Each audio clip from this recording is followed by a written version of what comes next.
دبارة اليوم دبارة حلوة، دبارة بنينة برشا، وحتى كي تبدا تحضر فيها تعمل عليها كيف.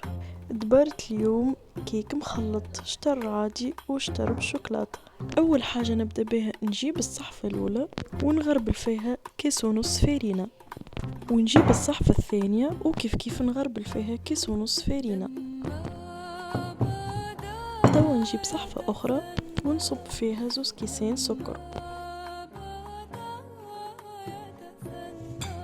نحضر كيس زيت، نحضر كيس حليب و4 كعبات عظم، 4 مغارف كبار كاكاو، 2 خميرة، 2 سكر فانيليا وشوية ملح. سي بون كل شي حاضر. توا نبداو في تحضير البنة متاعنا. ناخو صحفة فارينة نحي منها 3 مغارف ونحطهم في الصحفة الاخرى، ونحط في بلاصتهم الكاكاو، نخلط مليح. توا ناخو صحفة، اول حاجة نحطها العظم، السكر فانيليا والسكر، نركضهم مليح مليح.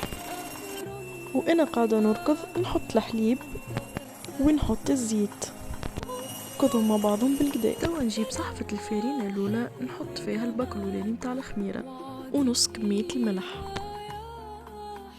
نجيب الصحفة الثانية ونحط فيها الباكو الثاني متاع الخميرة وشطر الاخر متاع الملح. توا نجيب خليط العظم ونقسمه على 2، نحط صحفة الفارينة الاولى في الشطر الاولاني متاع خليط العظم ونخلط بالكدا بالكدا، ونحط الصحفة الثانية في الشطر الثاني متاع خليط العظم، نخلط مليح حتى تولي لي هكا. توا نجيب حاجة كيس ولا اللي تحب انتي ونفرغ فيه الخليط الاولاني. نجيب كيس ثاني نحط فيه الخليط الثاني. نجيب الطبق متاعي ندهنه بشوية زبدة ونرشه بشوية فارينة، ونبدا توا الميلانج متاعي.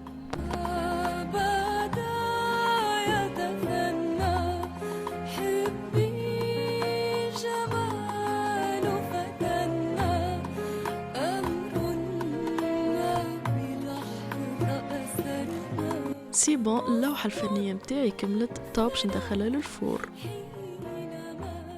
وهكا الكيك متاعي حضرت.